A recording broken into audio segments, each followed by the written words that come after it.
Time is just gone 8:35 a.m. and with election fever, and I'm sure over the next few months that fever will be heating up in South Africa as we head towards the elections in 2024. Now, preparedness for the elections is absolutely important, and there is a huge interest right across the entire board. When one looks at obviously political parties, they will be doing their politicking and they will be doing their campaigning, but looking at it from a civil society perspective, this is absolutely important because civil society has got a huge interest in the elections, one of them being defend our democracy. Now, we know they've had many campaigns calling on South Africans to defend our constitution and our democracy. And this is the reason why we are talking this morning with Zaakirah Vadi from Defend Our Democracy. And this is a call inviting civil society to a briefing with the IEC, the Independent Electoral Commission. Zakira, Assalamu alaikum wa rahmatullahi wa barakatuh, and welcome. Walaikum assalam, Zaakirah, for having me on air. Yes, as I mentioned, Zakira, there is a huge interest from organizations like yourself as far as the elections is concerned and the preparedness for the elections, and also this invitation that has been extended to civil society to this briefing. Let's just, before we get to the actual briefing, just how important, how critical is this for civil society to be engaging ahead of the elections in 2024? It is exceptionally important. So 2024 is not just about political parties. I think as Defend Our Democracy and many other organizations, we've been saying for some time now that politics cannot just be left to the politicians. It's something that impacts our everyday lives. And therefore, even if we are non-politically partisan, so we're not involved in the inner workings of a political party on a day-to-day basis, we may still want to find ways of impacting our democracy, of ensuring that it is strengthened. And 2024 is an extremely pivotal moment because of the kind of elections that will be run. It's a national and provincial election. There are big decisions to be made about the country that will flow from it. And therefore, the way in which civil society and even ordinary citizens get involved would be quite important. Yes, Zakira, in fact, I've seen one of your tweets, actually, the defender of our democracy, saying that the future of South Africa is completely dependent on what we do today. We choose to stand together for democracy, accountability, and an equal and a just society. And I'm sure that actually summarizes it all in terms of, why this is absolutely important and why Defend Our Democracy is so passionate about initiatives like these briefing sessions with the IEC? Definitely, I think there's two aspects of importance for us. One is that we've seen even with well-established democracies like Brazil or in the US, where an election result comes out and a particular political grouping, a particular candidate wants to then dispute the elections.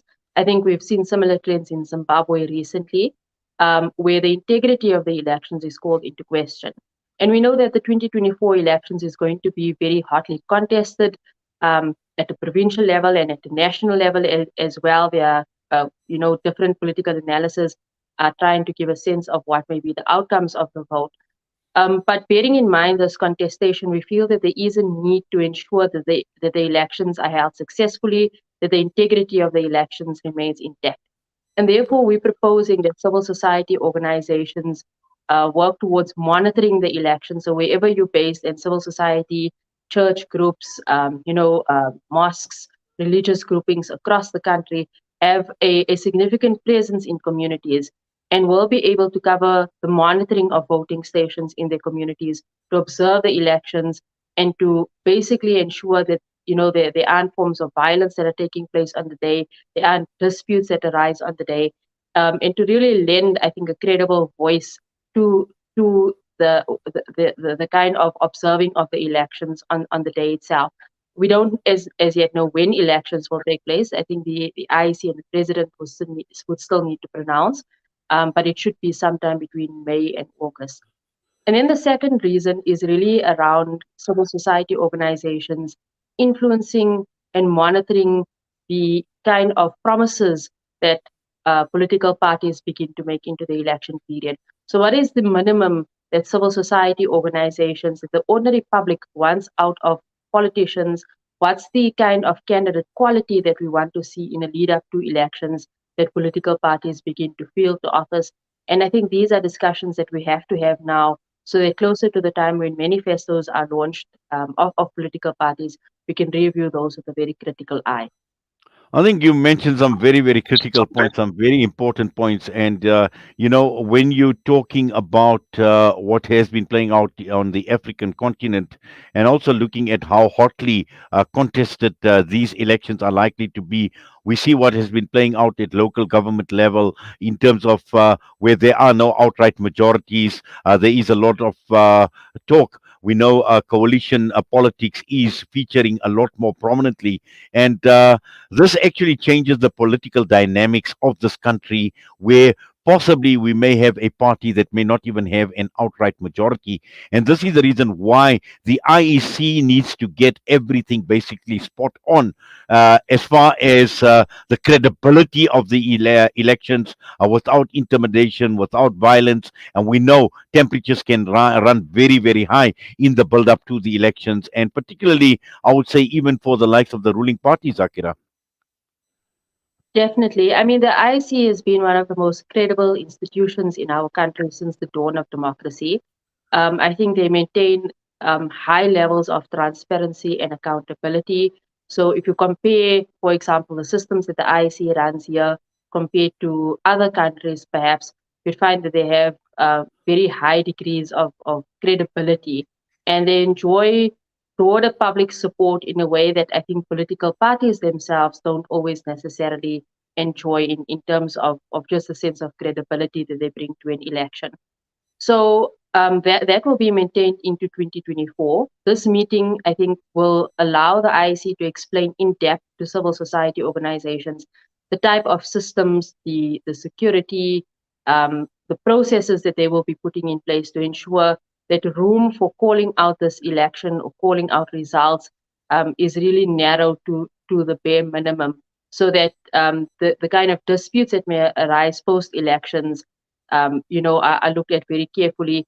And it's not necessarily systems failures, but rather the kind of political language, political narratives that may be at play during the election period itself. So I think that's in relation to the IEC. We do want to get a sense of their state of readiness for the 2024 elections. It is pivotal that all of the systems are in place. What we do know is that there is a constitutional court challenge to the Electoral Amendment Act currently underway.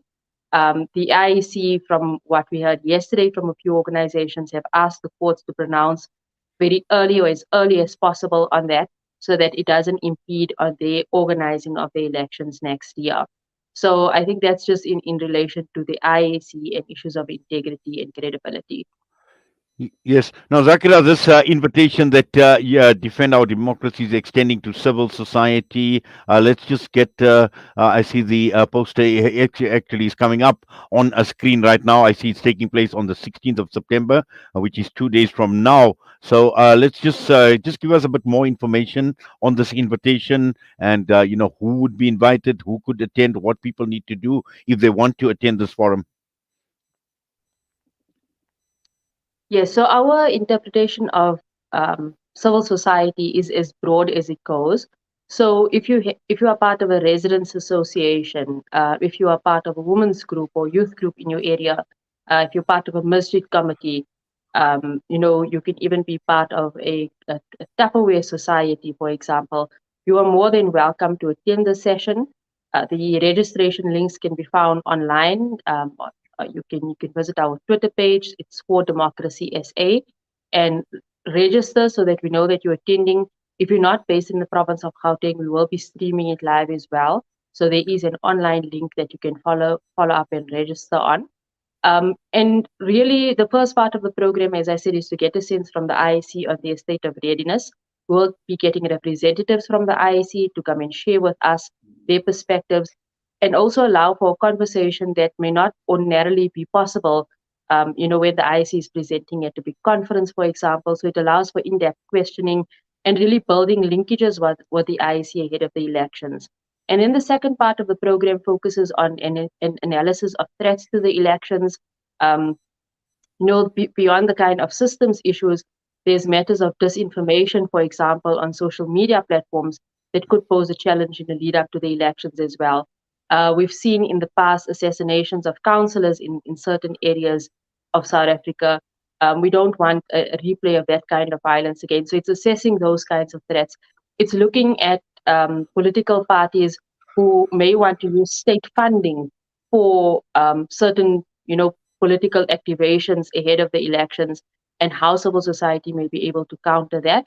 And then lastly, it's looking at the issue of monitoring the elections, with the IEC giving organizations in the ordinary public a sense of what would be required in order to monitor the elections, to have the necessary accreditation to go into voting stations.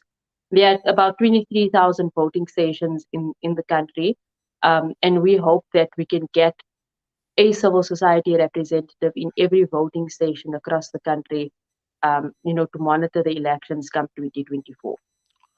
Well, Zaakirah, I must say I quite like the proactive approach that Defend Our Democracy has initiated with regards to the gearing up and the preparedness for the elections. And I'm sure there will be a follow up after this briefing session with the IEC, and we look forward to that as well. But for now, we thank you. We say Jazakallah for your time. Assalamu alaikum wa rahmatullahi wa barakatuh.